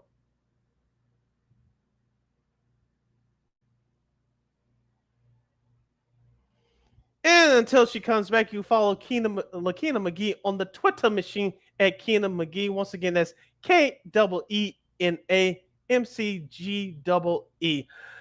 This half hour of the program, if you have any questions or comments for us or any of the topics that we discussed on today's show thus far, you can hit us up at Sports Zone Chicago's Facebook page or at Sports Zone Chicago on YouTube. Type in those questions or comments in the comment section. Yours truly and or Lakeena will get the up on the screen for you. So far, we talked about the NBA Finals in Game 5 between the Oklahoma City Thunder and the Indiana Pacers. This series, best of 7 series, is tied up at 2 games apiece. Game 5 takes place tonight on ABC at 7:30 p.m. Central Standard Time. Yours truly will take OKC because they have the home court advantage, even though I think that's going to be a close game. We also talked about the Stanley Cup Final in hockey. That series is tied at 2 games apiece between the Edmonton Oilers and the Florida Panthers. Game 6 will be in Florida tomorrow night at 7 o'clock on TNT. That series, as I mentioned, tied up at 2 games apiece. Who has? We know that Florida has the edge by winning Game 5 last Saturday night in Edmonton. If they win tomorrow night, they'll be their second championship in franchise history, and they'll be the first team since the 08-29 Pittsburgh, the 2016, sorry, the 2016 and 2017 Pittsburgh Penguins to win back-to-back Stanley Cups. So that history would be on the line for the Florida Panthers tomorrow night. We talked about that in our last segment. In the first hour, we talked a whole lot of baseball, the Cubs and the White Sox. The Cubs continue to march along as they take 3 out of 4 from the Pittsburgh Pirates. And the White Sox, they get swept by the Texas Rangers down there on Globe Life Park in Arlington. Of course, the White Sox have all that young talent. It's all about developing it and getting some of that seasoning in the big league club.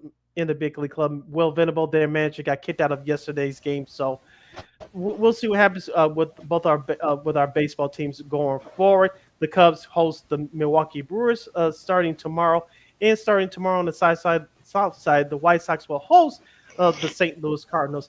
Now, Lakeena McGee is back with us. She'll have our PGA Tour wrap up with the U.S. Open yesterday. Lakeena, we had another classic finish, just like the Masters. Tell us about it.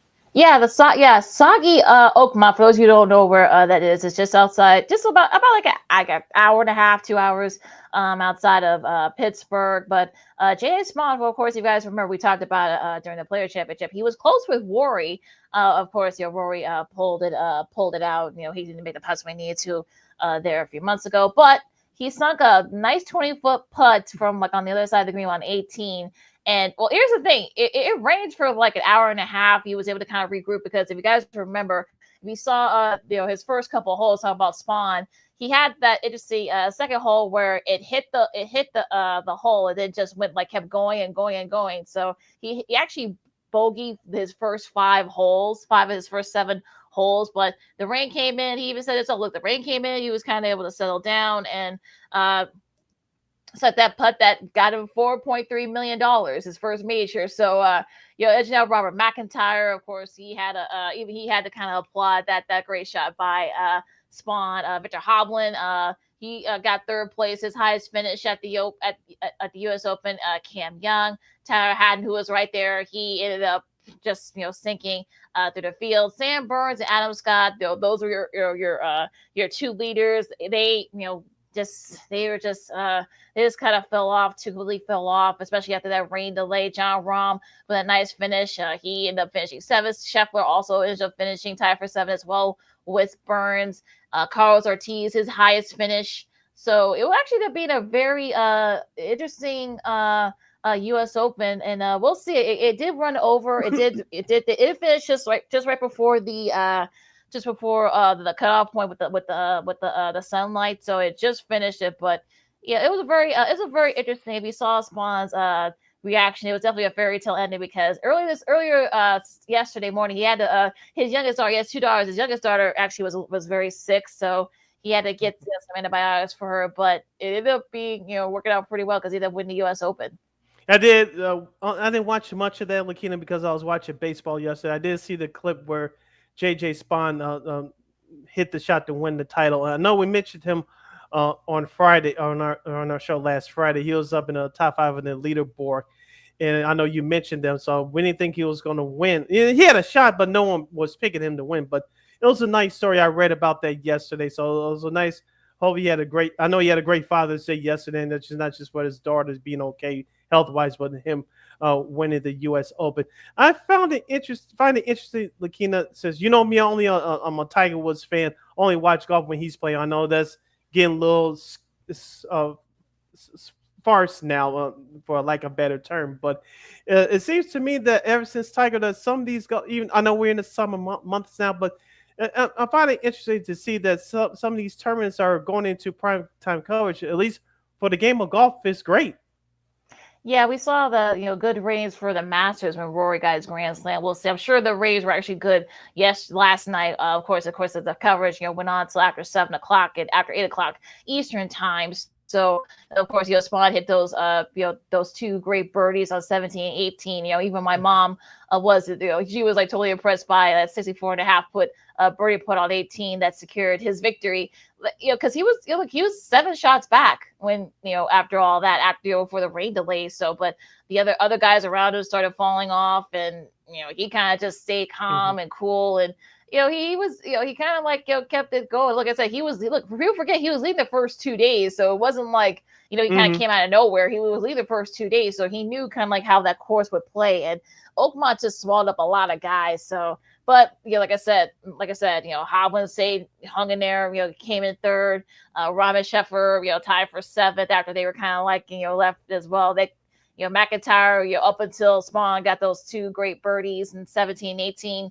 They could have been a playoff. There could have been somebody watching a playoff right now. But Spawn said and of course he'll slam the door on that scenario. But yeah, it'll be a great tournament. So again, we'll see. Got Royal Portrush, in Ireland for the Open Championship coming up in about a month around this time. So that'll be interesting. You got to think Spawn will be one of the favorites there. You got to think McIntyre. That's he's played that course before, so you got to think he'll be one of the favorites. Of course, Scheffler and Rahm. So let's just see what happens. But yeah, this should be interesting.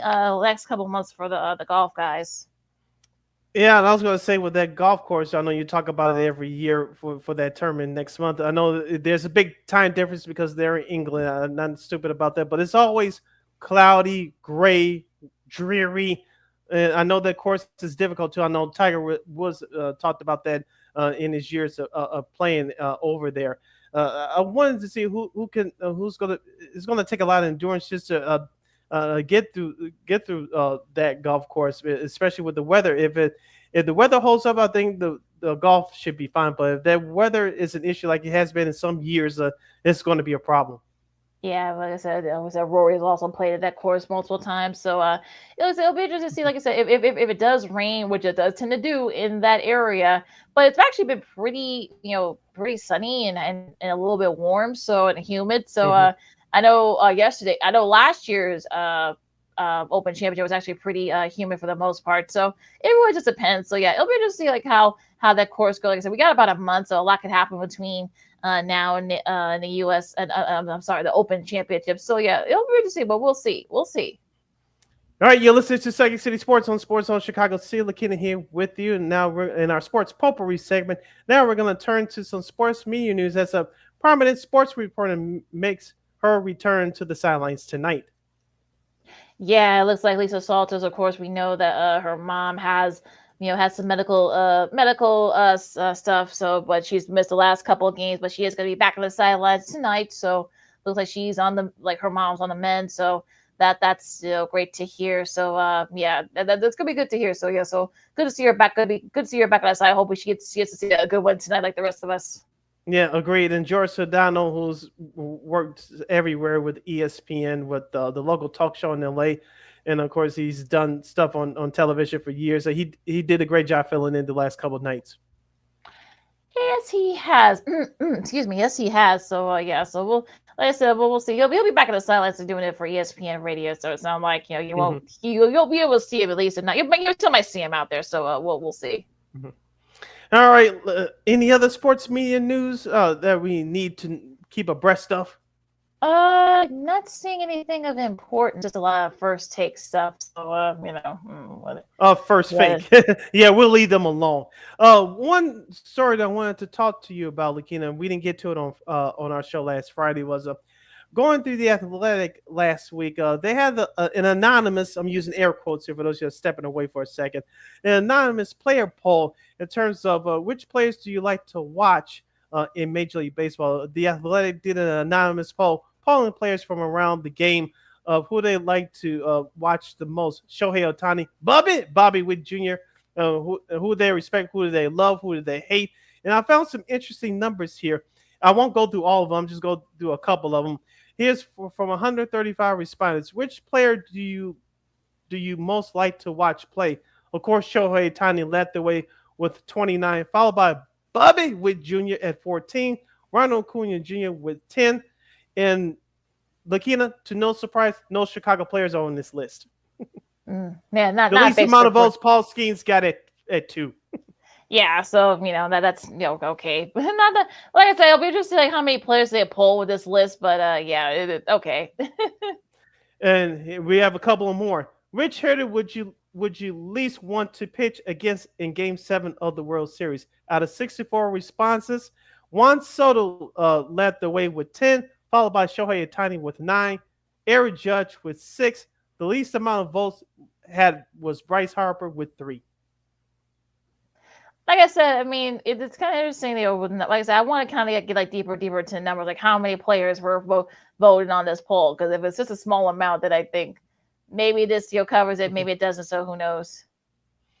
Which pitcher would you least want to face at the plate in Game 7 of a World Series? Out of 50 responses, Chris Sale led the way with 8, Tariq Skubal with 5, Zach Wheeler, Droldis Chapman, and Johan Duran, the closer from the Minnesota Twins, all had 3. The least amount of votes, Michael King of San Diego and Tyler Glasnow of the Dodgers had 2. Oh, okay. I mean, it's like I said, it's kind of like, oh, okay. Yeah. And so if you want to check out the rest of the polls, you can go to athletic.com and subscribe to Athletic and click on their MLB section. I thought it was very interesting, though. What they said about the players that they voted on, and other players that weren't on this list, that they had comments on as well. So I found it to be very interesting. Yeah, I'm about to say, yeah. I mean, it's kind of, it is what it is with that list. Like I said, those are always subjective. So again, Yep. we'll see kind of what happens here. I just like I see sports on Sports on Chicago. Lakeena, McGee, Sidney Brown with you as their anniversary for the Blackhawks as they win their third Stanley Cup title in 5 years, beating the anniversary was yesterday, but we'll mention it here. 10 years ago, they beat the Tampa Bay Lightning to win their third Stanley Cup title in 5 years. So they actually were able to do it at home, so that that made it even better for the folks here. So if you look back on those on the roster, of course you had your core, you had Kane, Taves, Duncan Keith, Siebes, Hossa, that group, Jarvison, Shaw, of course Sharpie, Patrick Sharp and such. So a nice a good amount of like veteran guys that are a part of that core of those 3 championships. So yeah, also too, I believe that brought back Christopher Stieg as well. Mm-hmm. And remember, Kane got hurt in the middle of the year, and he was shelved away for the rest of the regular season, which opened up the trade deadline deals of Antoine Vermette and remember Tico Timonen, the old veteran defenseman who couldn't move a leg, but he finally Timo Tikkanen, he finally got his Stanley Cup. He was playing with Philadelphia for the last couple of years, so he was an old horse that's trying to get across that finish line. And as I mentioned, Antoine Vermette, who was the other one they had on? Andrew Desjardins as a backup fourth liner. He did well in the playoffs as well. And once, of course, Kane, Patrick Kane came back, the Blackhawks got on the roll. They beat, for that playoff run, I'm just going by memory here. I'm not on Google. They beat Nashville in 6, even though they had a goalie change from Scott Darling back to Corey Crawford. They did Joe Quimmer did a yo-yo back and forth in terms of the goalie switch in that first round. They beat Nashville in 6. They beat the Anaheim Ducks in the conference final, and I know they beat Tampa Bay in 6 in the Stanley Cup final. I know they beat I want to say they beat Minnesota in that second round. You can check me up on that in a second, but they beat Nashville, Minnesota, of course Anaheim in the Western Conference final in 7 games, winning Game 7 on the road, and of course they beat Tampa Bay in the Stanley Cup final in 6. They stole Game 1 without playing well. I'm talking about against Tampa. They lost Game 2 down there. Lost Game 3 up here in Chicago at the UC. They won Game 4 here. Dominated Game 5 down there. Of course, Game 6 they dominated here with that 3-0 shutout. And also, too, let's not forget about Brian Richards, who was a free agent signing in that offseason as well. So he finally got his Stanley Cup ring. But you kind of knew at the time no one wanted to admit it, but it was the ending of that core because all of them got older and those mouths started to wear on those tires throughout the years. We all know the health condition that Hossa had, which forced him to retire a couple of years later. Now, Jonathan Taves, with his concussion issues now, he's starting to come back now. Unfortunately, he's not in the Blackhawks uniform, but, we wish him the best on that. Of course, Patrick Kane was at the top of his game back then. And, of course, Duncan Keith won the playoff MVP for that team and with the Conn Smythe Trophy. So that Blackhawks team. And of course, they brought back Brandon Saad. People forgot about that Mhm. too. So he got his second Stanley Cup ring. So that was a very good Blackhawks team. We all know what happened in the aftermath after that. They lost to St. Louis in that first round series, and they lost to Nashville the year after that, 2017. Of course, the rebuild kicked off, and of course, they're still stuck in the same place now. So, it was kind of the finale of that group, as you mentioned, of that core. They were a very fun team to watch. They changed the way that the game style of hockey was played, and I said it at that time, and I still say it here today, in my opinion. The way that the Hawks played the last decade, everybody else had to catch up. But once the Blackhawks started to get old, their core play started to get old. It was the other teams that were building up throughout the years that they played the Hawks style with that speed and agility. Those other teams had, and the Hawks did it as the core got older. Yeah, so it was kind of like you kind of felt it because you kind of there was a lot of wear and tear. Of course, they beat Nashville, they swept Minnesota, they beat the Ducks in 7, and of course they ended up winning against the Lightning in 6. So it was definitely one of those things where it was definitely the end of an era. You kind of felt that. You felt that during the parade. You kind of felt that, okay, this was going to be kind of like the end of the era. Like you said, injuries, guys getting older. Of course, we all saw what happened with Hossa. He had to retire not too long after. After that season. So it's definitely one of those things where you're just like you look back at how Kylie, easy for me to say, can't talk now.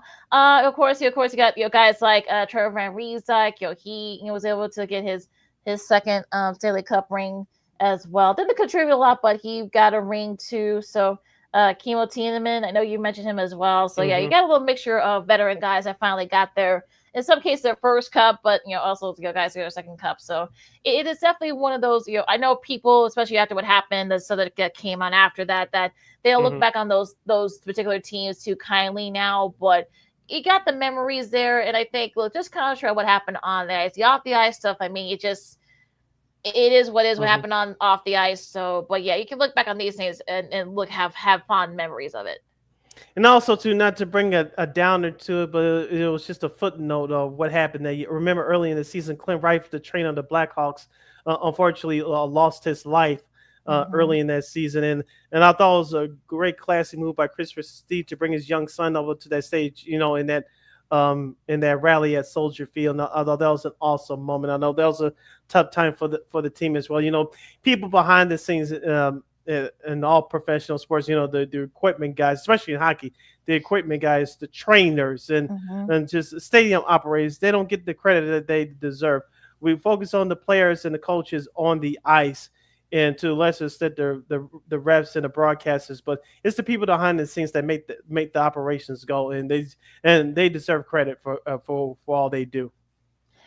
Yeah, so as we cap off this, we'll see if we'll have a new champion by the time we come back on air on Friday.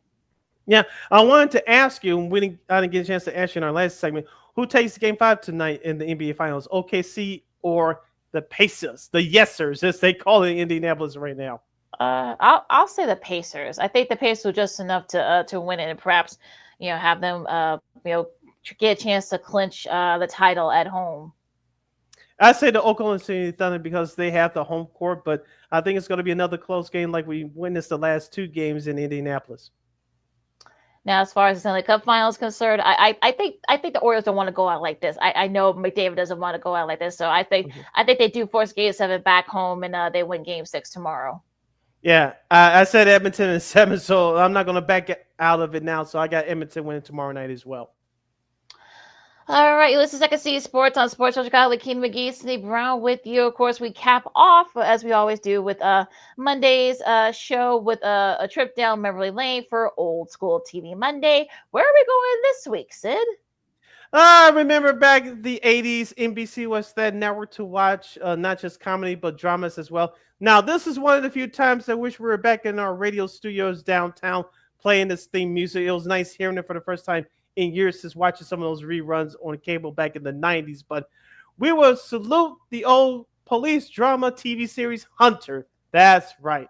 The Hunter was an American television series that aired on NBC from 1984 until 1991. one. It starred Fred Dreyer, the former NFL player, by the way, for the LA Rams, as Sergeant Rick Hunter, and beautiful Stephanie Kramer as Sergeant Dee McCall, and Charles Hallahan, the poor man's look for Chuck Daly, as Captain Charles Charlie Devine. The title character, Sergeant Rick Hunter, was a really physically imposing, often rule-breaking homicide detective with the Los Angeles Police Department. The show's executive producer during the first season was Stephen J. Cannell, whose company produced the series. Stephanie Kramer left after the sixth season in 1990 to pursue other acting and musical opportunities. For the seventh and final season, Hunter had two new partners, Officer Joe Malinsky for the first 7 episodes, and then Sergeant Chris Novak, played by Lauren Lane, for the remaining 11 episodes. In the mid to late 1990s, Dreyer returned for a trio of TV movies. The short-lived revival aired in 2003, consisting of 5 feature-length episodes.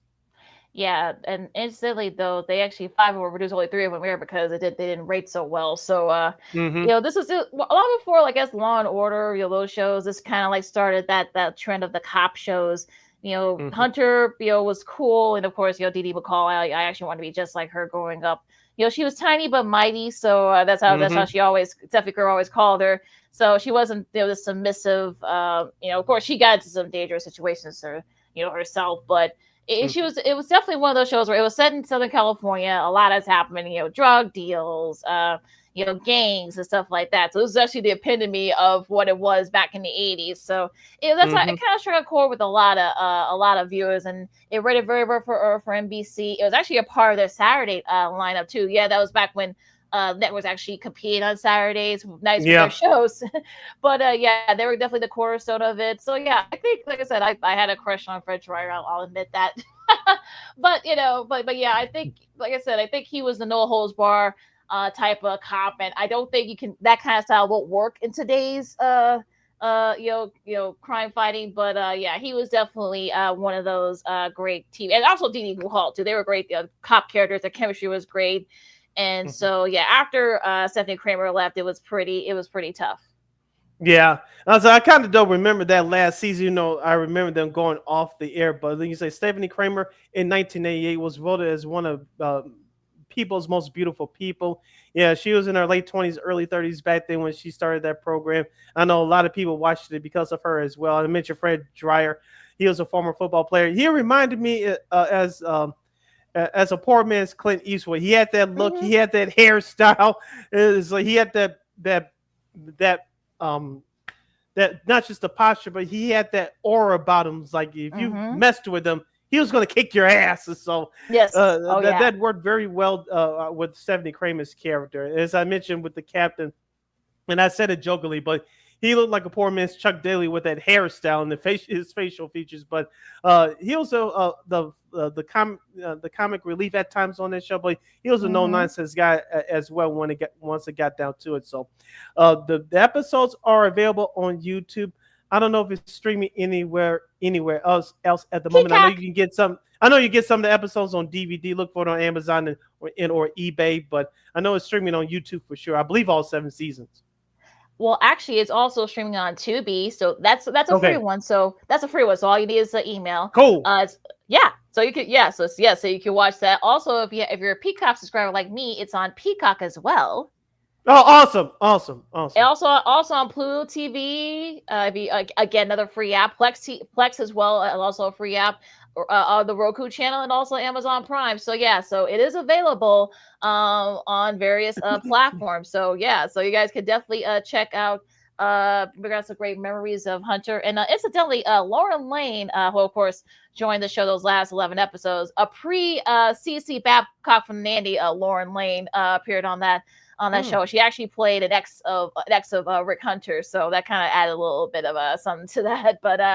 But yeah, I don't. Well, I won't get into that because there's some, just why she left after only 7 episodes. But I won't get into that. But Google's your friend, I guess, as they say. But yeah, they covered everything. The tough world of 80s, cop drama. With beautiful people, beautiful scenery. Of course, they filmed like all around Los Angeles. Near the Rose Bowl and such. So that was another element that made it great. That show great, I feel like.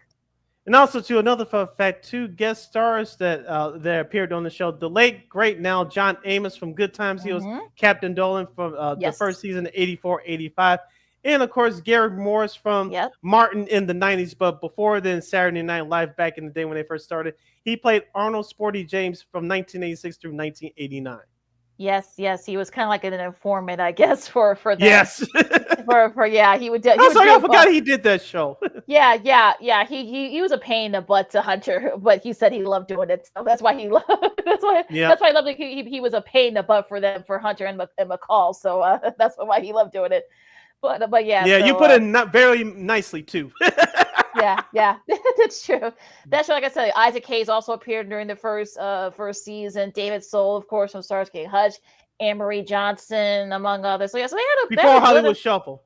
Yeah. So there was a good amount of guest stars on there, kind of a who's who back then. So So like I said, you can stream it, like I said, on Tubi, Peacock, Pluto TV, Amazon Prime. So and Plex. So it's streaming. We just gotta find it. Yep. So for this week's edition of Old School TV Monday, we salute the 1980s NBC crime drama Hunter. Lakeena, take us home. Works for me. You can follow my Lakeena McGee on the Twitter, execute again the IG. I had to put that in there. That was one of my favorites. You can follow yours truly, Sidney Brown, on the Twitter, X, and the IG at SidKid80. Once again, it's SidKid80. That's SIDKID80. SIDKID80. Be sure to download that Sports Zone Chicago app wherever you get your apps. Please follow Sports Zone Chicago on all social media platforms on Facebook, X, Instagram, and YouTube. Please subscribe to our podcast. We are located at War Media Podcast. That's WAR Media, PODCASTS. We are on all podcast platforms, including the iHeartRadio app. And while you're at it, please give War Media a follow at WAR Media on all social media platforms. And thank you very much in advance for your support. Like, share, subscribe, and tell your friends. Be sure to catch Second City Sports live in living color every Monday, every Friday from 12:15 to 2:15 p.m. Central Standard Time right here on Sports Zone Chicago. One more again, as the kids would say. Be sure to catch Second City Sports live in living color every Monday, every Friday from 12:15 to 2:15 p.m. Central Standard Time right here on Sports Zone Chicago. Okay, you can get Sports Zone Chicago's content anytime, anywhere. You can catch our show, The Smoke Fellas, Sean Sierra Sports, and so much more. You can get Sports Zone Chicago's content anytime, anywhere on the Sports Zone Chicago's Facebook and YouTube channels. And we will provide. All right, so enjoy the gorgeous weather we got coming up. Just stay cool out there, folks. I know it's going to be a little bit humid this week, all around pretty much most of the country. So enjoy all the NBA Finals, Stanley Cup Final. We'll see, will we have champions by the time we come back on Friday? Of course, you got the College World Series on the men's side going on right now in baseball. I think we'll be down to the last maybe 4 teams by the time we come back on Friday. Also, baseball, of course, WNBA. I know Adrian Reese had a triple-double. Youngest way to do that over the weekend, so congrats to her. And so much more. So for Sid, on the Kids, Second City Sports, on Sports Zone Chicago, and we'll see you guys on Friday. Holla!